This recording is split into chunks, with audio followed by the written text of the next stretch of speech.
നമ്മുടെ ബാലൻ ചേട്ടന്റെ കടയിലെ നാലുമുലപ്പത്തിരിയും മട്ടൻ ചാപ്സും ഒരു കട്ടനും. കുഞ്ഞി ചെറുക്കൻ ടോയ് കാർ റോഡിൽ ഓടിക്കുന്നു. പിന്നിൽ അവന്റെ അച്ഛനും ഓട്ടോയിൽ എസ്കോട്ട് പോകുന്നുണ്ട് കേട്ടോ. അത് കണ്ടപ്പോൾ എനിക്ക് തോന്നി കേരളത്തിലെ ഏറ്റവും ചെറിയ VIP കോൺവോയ് ആണതെന്ന്. ആ ടോയ് കാറിന് കിട്ടിയ സുരക്ഷ ചില വലിയ നേതാക്കൾക്ക് പോലും കിട്ടിയിട്ടുണ്ടാവില്ല. ആ കുഞ്ഞേർക്കൻ്റെ കോൺഫിഡൻസ് കണ്ടപ്പോൾ തന്നെ എനിക്ക് തോന്നി ഇവൻ ഇപ്പോൾ ടോയ് കാർ ഓടിക്കുന്നു. 10 വർഷം കഴിഞ്ഞാൽ ഇവൻ ഈ പിതാവിനെ എസ്കോട്ട് നടന്നോളെന്ന് ഉറപ്പാ. എനിക്ക് ഏറ്റവും ഇഷ്ടപ്പെട്ട എന്താണെന്നറിയാവോ? ആ ടോയ് കാർ പഞ്ചറായാലും പെട്രോൾ തീർന്നാലും ബാറ്ററി ഡൗൺ ആയാലും പിന്നിൽ അവൻ്റെ സ്വന്തം അച്ഛൻ റെഡ്ഡിയാണേ. ഈ നേരെ നോക്കിയപ്പോണ്ടാ ദേ നമ്മുടെ മമ്മൂട്ടിയല്ല, ബിഗ് ബിയിലെ മമ്മൂട്ടിയുടെ വീട്. ആ വീട് കണ്ടപ്പോൾ എൻ്റെ ഉള്ളിലെ സിനിമാ പ്രേമി അങ്ങ് ഉണർന്നു.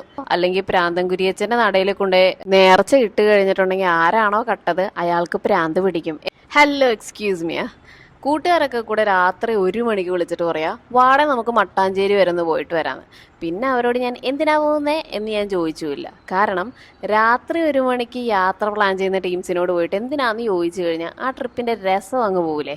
അതുകൊണ്ട് ചോദിക്കാൻ പോയില്ല. മട്ടാഞ്ചേരിയിലേക്ക് പോവാട്ടോ എന്ന് വീട്ടിൽ പറഞ്ഞപ്പോൾ തന്നെ വീട്ടുകാർ എന്നോട് ചോദിക്കുക ഇനി നട്ടപ്പാതിരൊക്കെ കട്ടപ്പാര എടുത്ത് കക്കാനും ഇറങ്ങി തുടങ്ങിയോന്ന്. അപ്പം ഞാൻ പറഞ്ഞു ഏയ് മട്ടാഞ്ചേരിയുടെ മിഡ് നൈറ്റ് വൈബ് ഒന്ന് ആസ്വദിക്കാൻ പോവാന്ന്. കാറിൽ കയറി 5 മിനിറ്റിനുള്ളിൽ തന്നെ ഓരോരുത്തർക്കും ഓരോ DJ. ഒരാൾക്ക് മെലഡി, അടുത്ത ആൾക്ക് മാസ്, അപ്പതേണ്ടാ അടുത്ത ആൾക്ക് കുത്തുപാട്ട്. ഇപ്പം ചിലപ്പോൾ വൈ മട്ടാഞ്ചേരി എന്ന് നിങ്ങളിൽ പലർക്കും തോന്നിയേക്കാം. ശരിക്കും മട്ടാഞ്ചേരി വൈബ് അടിക്കാൻ പറ്റിയ സ്ഥലം തന്നെയാട്ടോ. അതായത് രാത്രി 10 മണി മുതൽ ഏകദേശം ഒരു 1 മണി വരെ 20 വയസ്സിനും 30 വയസ്സിനുമുള്ള പിള്ളേർ സെറ്റുകൾ അവിടെ ഗ്യാങ് അടിച്ച് അവിടെ ഇവിടെയൊക്കെ ഇരിപ്പുണ്ടാവും. അത് കഴിഞ്ഞ് 1 മണി മുതൽ 4 മണി വരെ ഏകദേശം ഒരു 30 വയസ്സിനും 45 വയസ്സിനും ഇടയിലുള്ള കുറേ കൂട്ടുകാരന്മാർ ക്യാരംസ് കളിയും ചിരിയും കളിയുമായിട്ട് അവിടെ ഇവിടെയൊക്കെ ഇരിക്കുന്നതും കാണാം. അത് കഴിഞ്ഞിട്ടുണ്ടല്ലോ ഒരു 4 മണിക്കും 6 മണിക്കും ഇടയിൽ ഒരു 45 വയസ്സിനും 60 വയസ്സിനും ഇടയിലുള്ള ആൾക്കാർ തഹജ്ജുദ് നമസ്കരിക്കാനും പിന്നെ സുബഹി നമസ്കരിക്കാനൊക്കെ ആയിട്ട് പള്ളികളിൽ പോകുന്നതും ചായക്കടയിലിരുന്ന് കുശലം പറയുന്നതൊക്കെ നമുക്ക് കാണാവേ. അതായത് നമ്മളെല്ലാവരും കിടന്നുറങ്ങുവാണെങ്കിലും ഈ കൊച്ചിയിൽ ആൾക്കാരൊക്കെ കിടന്നുറങ്ങുന്നത് കുറവാണെന്നാണ് എനിക്ക് തോന്നുന്നത്. കാരണം ഓരോ ആൾക്കാർ നൈറ്റ് ഷിഫ്റ്റ് എടുത്ത് വരുന്ന പോലെ ഓരോ സമയത്ത് വരുന്നത്.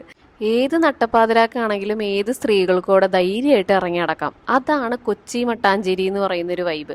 ഇപ്പോൾ ഈ കാണുന്ന ഏരിയ ഉണ്ടല്ലോ, പകലൊക്കെ വരണം. ഒരുപാട് കരകൗശല വസ്തുക്കളൊക്കെ വെച്ച് ഒരുപാട് ഫോറിനേഴ്സൊക്കെ നടന്ന് കാണുന്ന ഒരു ഏരിയ അത്. ആദ്യം തന്നെ വണ്ടി നിർത്തിയത് പ്രാന്തൻ കുരിയച്ചൻ്റെ നടയിലാട്ടോ. ശരിക്കും പറഞ്ഞു കഴിഞ്ഞാൽ അവിടെ കയറിയപ്പോൾ തന്നെ ഭയങ്കര ശാന്തതയായിരുന്നു. നമ്മൾ ഈ ചെറുപ്പത്തിലൊക്കെ കേട്ടിട്ടുണ്ട്, അതായത് ക്ലാസ്സിൽ എന്തെങ്കിലുമൊക്കെ കളവൊക്കെ പോയി കഴിഞ്ഞാൽ ഉടനെ തന്നെ ടീച്ചർ പറയുമായിരുന്നു ആരാണെന്ന് വെച്ചാൽ തിരിച്ചുകൊണ്ടേ കൊടുത്തോ, അല്ലെങ്കിൽ പ്രാന്തൻ കുരിയച്ചൻ്റെ നടയിൽ കൊണ്ടേ നേർച്ച ഇട്ട് കഴിഞ്ഞിട്ടുണ്ടെങ്കിൽ ആരാണോ കട്ടത് അയാൾക്ക് പ്രാന്ത് പിടിക്കും എന്നൊക്കെ പറഞ്ഞ് കേട്ട് സത്യം പറഞ്ഞാൽ നമ്മളൊന്നും അല്ല എടുത്തത്. എങ്കിൽ പോലും നമുക്ക് പേടിയാവും ഇനി പ്രാന്തം കുരിയച്ചന് തെറ്റിപ്പോയി എനിക്കെങ്ങാനും പ്രാന്താവോ എന്ന് വരെ നമ്മൾ പേടിച്ചു പോവും. ആ രീതിയിൽ ഒരുപാട് കഥകളൊക്കെ കേട്ടതായിട്ട് ഓർക്കുന്നുണ്ടേ. അങ്ങനെയൊക്കെ അന്ന് ടീച്ചർ പറഞ്ഞത് ശരിയാണോ അതോ കളവ് പോയ സാധനം തിരിച്ചു കിട്ടാൻ വേണ്ടി ചുമ്മാ ഒരു കഥ ഉണ്ടാക്കി പറഞ്ഞാണോ എന്ന് എനിക്കറിയില്ല കേട്ടോ. പക്ഷെ ആ സമയത്ത് അങ്ങനെ കേട്ടിട്ടുണ്ട്, ഞാൻ പേടിച്ചിട്ടുണ്ട്. പക്ഷെ സത്യമായിട്ട് ഞാനല്ല എടുത്തത്. ശരിക്കും ഈ സിറ്റിയിൽ നിന്ന് വരുന്നവർക്കൊക്കെ ഉണ്ടല്ലോ ഇതേപോലെ ഫോർട്ട് മട്ടാഞ്ചേരിയിലൊക്കെ ഒന്ന് വന്നു കഴിഞ്ഞാൽ ഭയങ്കര ഒരു പ്ലസന്റ് മൈൻഡ് നമുക്ക് തോന്നും. നേരെ പോയത് അവകാഡോ ഷേക്ക് കുടിക്കാനാണേ. പക്ഷെ ഒരു കാര്യം സമ്മതിക്കണം, മട്ടാഞ്ചേരിയുടെ വൈബും കൂട്ടുകാരുടെ കമ്പനിയും കയ്യിലൊരു അവകാഡോ ഷേക്കും ആ കോമ്പിനേഷൻ വേറെ ലെവൽ തന്നെയാണ്. എന്താണെന്ന് പറഞ്ഞാലും ഈ അവകാഡോ ഷേക്കിന് തൊട്ട് മുന്നേ ഒരാചാരവും കൂടി ഉണ്ട്. നമ്മുടെ ബാലൻ ചേട്ടൻ്റെ കടയിലെ നാലുമുലപ്പത്തിരിയും മട്ടൻ ചാപ്സും ഒരു കട്ടനും. നിർഭാഗ്യവശാൽ കട അടച്ചുപോയി. അകത്ത് കയറിയപ്പോൾ കൊച്ചി സ്ലാങ്ങിൽ കുറച്ച് ഡയലോഗ്സ് അടിപൊളി. ഫോർ എക്സാമ്പിൾ, എന്താണ് ടീമേ സ്റ്റാൻഡ് വിട്ടോട്ടാ, ഞങ്ങ പോണേണ്, നൈസ് പണിയായിട്ടുണ്ട് ട്ടാ, നമ്മ സീനാണ്, ഹാ റൈസാവല്ല മച്ചാനെ എന്ന് പോലത്തെ ഒരുപാട് ഡയലോഗ്സ്. ശരിക്കും നമുക്ക് പറവാന്ന് പറയുന്ന സിനിമയിലെ പല സീനുകളും അത് വായിക്കുമ്പോൾ ഓർമ്മ വരും. കൊച്ചി മട്ടാഞ്ചേരി ഭംഗി ആസ്വദിക്കാൻ പറ്റുന്ന പോലെ റോറോ ജങ്കാറ് മട്ടാഞ്ചേരി പാലമൊക്കെ വരച്ചും വെച്ചിട്ടുണ്ട്. പിന്നെന്ത് വേണം മച്ചാനെ. ഇതെല്ലാം കഴിഞ്ഞ് പുറത്തോട്ട് ഇറങ്ങുമ്പോഴേ ഒരു കുഞ്ഞു ചെറുക്കൻ ടോയ് കാർ റോഡിൽ ഓടിക്കുന്നു. പിന്നിൽ അവൻ്റെ അച്ഛനും ഓട്ടോയിൽ എസ്കോട്ട് പോകുന്നുണ്ട് കേട്ടോ. അത് കണ്ടപ്പോൾ എനിക്ക് തോന്നി കേരളത്തിലെ ഏറ്റവും ചെറിയ VIP കോൺവോയ് ആണതെന്ന്. ആ ടോയ് കാറിന് കിട്ടിയ സുരക്ഷ ചില വലിയ നേതാക്കൾക്ക് പോലും കിട്ടിയിട്ടുണ്ടാവില്ല. ആ കുഞ്ഞേർക്കൻ്റെ കോൺഫിഡൻസ് കണ്ടപ്പോൾ തന്നെ എനിക്ക് തോന്നി ഇവൻ ഇപ്പോൾ ടോയ് കാർ ഓടിക്കുന്നു. 10 വർഷം കഴിഞ്ഞാൽ ഇവൻ ഈ പിതാവിനെ എസ്കോട്ട് നടന്നോളെന്ന് ഉറപ്പാ. എനിക്ക് ഏറ്റവും ഇഷ്ടപ്പെട്ട എന്താണെന്നറിയാവോ? ആ ടോയ് കാർ പഞ്ചറായാലും പെട്രോൾ തീർന്നാലും തീർന്നാലും ബാറ്ററിയുടെ ഗുണമായാലും പിന്നിൽ അവൻ്റെ സ്വന്തം അച്ഛൻ റെഡിയാണേ. ഈ രാജ്യത്ത് ഇതിലും വലിയ ഇൻഷുറൻസ് പോളിസി വേറെ ഇല്ല. ചുറ്റിനും നോക്കിക്കേ, അവിടെ ഇവിടെയൊക്കെ ആയിട്ട് ഒരുപാട് പേര് നിൽക്കുകയും വർത്താനം പറയും, വണ്ടി ഓടിച്ചു പോവുകയൊക്കെ ചെയ്യുന്നുണ്ടോ? സമയം എത്രയാണെന്നറിയാവോ? ഏകദേശം 2 മണി അടുക്കാറായി. വണ്ടി കയറിയപ്പോൾ തന്നെ വൈബ് ഒട്ടും കുറയ്ക്കണ്ടെന്ന് പ്രകൃതിക്ക് തോന്നിക്കാണും. വണ്ടി ഓടിക്കുന്ന രഞ്ജിത്ത് എന്നോടും ആരതിനോടും പറയുക, 2 ഒന്നും മിണ്ടാതിരിക്കാവോ, റോഡ് എവിടെയാണെന്ന് കാണുന്നില്ലെന്ന്. കാരണം മഴയെന്ന് പറഞ്ഞാൽ ചാറ്റൽ മഴയൊന്നുമല്ല, മേഘം മുകളിൽ നിന്നും ബക്കറ്റ് കവിഴ്ത്തുന്നത് പോലെ വൈപ്പർ പോലും കുറച്ച് കഴിഞ്ഞപ്പോൾ ക്ഷീണിച്ച് കാണും. നേരെ നോക്കിയപ്പോണ്ടാ ദേ നമ്മുടെ മമ്മൂട്ടിയല്ല, ബിഗ് ബിയിലെ മമ്മൂട്ടിയുടെ വീട്. ആ വീട് കണ്ടപ്പോൾ എൻ്റെ ഉള്ളിലെ സിനിമാ പ്രേമി അങ്ങ് ഉണർന്നു. 2 മിനിറ്റിനുള്ളിൽ എൻ്റെ മനസ്സിൽ ഞാൻ തന്നെ മമ്മൂട്ടിയും ബാക്ക്ഗ്രൗണ്ടും BGM ഒക്കെ റെഡിയാക്കി. നേരെ ഡച്ച് സിമിത്തേരിയിലേക്ക് വണ്ടി വിട്ടോന്ന് പറഞ്ഞതും കൂടെയുള്ള എല്ലാവരും ശബ്ദം പെട്ടെന്ന് അങ്ങ് കുറഞ്ഞ്. ഞാനപ്പോൾ മനസ്സിൽ വിചാരിച്ചു, ഇത്രയും നേരം കാറിൽ DJ ആയിരുന്നു, ഇപ്പോൾ വന്നപ്പോൾ എല്ലാവരും മെഡിറ്റേഷൻ. അവിടെ എത്തുന്നത് വരെ അല്ല, അവിടെ നിന്ന് കഴിയുന്നത് വരെ ഇനി മെഡിറ്റേഷനിൽ തന്നെ ആയിരിക്കുമേ. ഡച്ച് സിമിത്തേരി എന്നുള്ള ബോർഡ് കണ്ടപ്പോൾ തന്നെ ഫുള്ള് നിശബ്ദത. ഡച്ചുകാരെ അവിടെ നിർത്തി കുഴിച്ചിട്ടിട്ടുണ്ടെന്നൊക്കെ പറയുന്നു. ബീച്ചിലെത്തിയപ്പോൾ ഞാൻ ആദ്യം വിചാരിച്ചത്, വാവ് നൈറ്റ് ബീച്ച്, ഇനി നല്ല കാറ്റും വൈബും അടിച്ച് പൊളിക്കാം. പക്ഷെ പ്രകൃതി ഞങ്ങളെ കണ്ട് പറഞ്ഞെന്താ അറിയോ, മക്കളെ വൈബ് പിന്നെ ആദ്യം വൈപ്പെന്ന്. അങ്ങനെ ഒരു മഴയായിരുന്നു.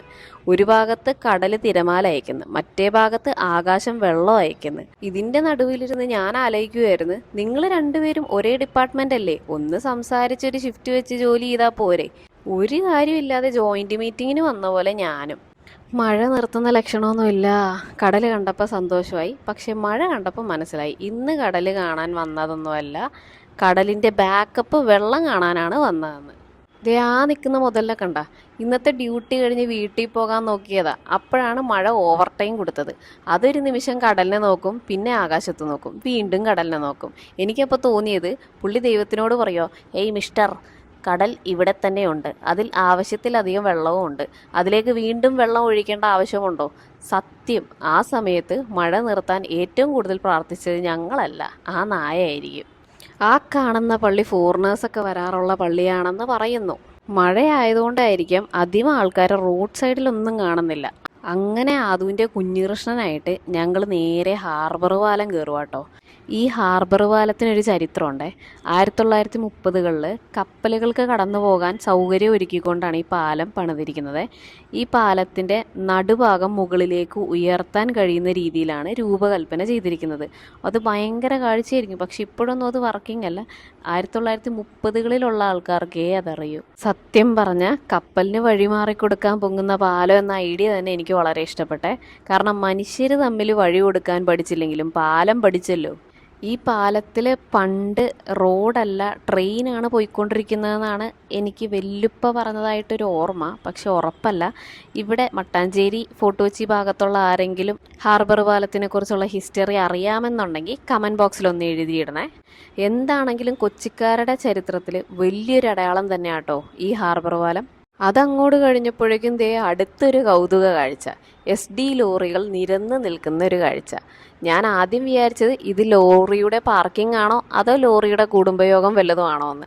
കാരണം ഒന്നിൻ്റെ പുറകെ ഒന്നായിട്ട് ഇങ്ങനെ നിരന്ന് നിൽക്കുക, നമ്മളൊരു സിനിമ ഷൂട്ടിങ്ങിൻ്റെ സെറ്റൊക്കെ കാണത്തില്ലേ, അതേപോലെ. കണ്ടപ്പോൾ തന്നെ കൂട്ടുകാരൻ പറഞ്ഞായിരുന്നു, ഡാവാ നമുക്ക് ഇറങ്ങി ഫോട്ടോ എല്ലാം എടുക്കാമെന്ന്. ഞാൻ പറഞ്ഞു പിന്നെ വേണ്ട, ഇത്രയും ലോറികളുടെ നടുവിൽ നിന്ന് ഫോട്ടോ എടുത്താൽ ആളുകൾ വിചാരിക്കും വല്ല ഡ്രൈവറുടെ റിക്രൂട്ട്മെൻറ്റ് വന്നതാണെന്ന്. മട്ടാഞ്ചേരിയിൽ രാത്രി എന്ത് കണ്ടാലും എന്തെങ്കിലുമൊക്കെ ഒരു കഥയുണ്ടാവും. മഴ കാരണം പല സ്ഥലങ്ങളും കാണാൻ പറ്റിയിട്ടില്ല കേട്ടോ. പക്ഷെ ഒരു കാര്യം മനസ്സിലായി, മൊത്തത്തിൽ പറഞ്ഞാൽ മട്ടാഞ്ചേരി രാത്രിയിൽ ഉറങ്ങുന്ന സ്ഥലമൊന്നുമല്ല, ഒരുപാട് കഥകൾ പറയുന്ന സ്ഥലമാണ്. സോ മട്ടാഞ്ചേരി കാണാൻ ഒരു ദിവസമൊന്നും പോരാ. ഒരു ദിവസം ഡീറ്റെയിൽഡ് ആയിട്ടൊരു വീഡിയോ ഇടുന്നുണ്ട്, അത് കാണാനായിട്ട് ആ സബ്സ്ക്രൈബ് ബട്ടൺ ഒന്ന് പ്രസ് ചെയ്ത് വെച്ചേക്കണേ, എങ്കിലേ കാണാൻ പറ്റുള്ളേ. എന്നാൽ പിന്നെ അങ്ങോട്ട്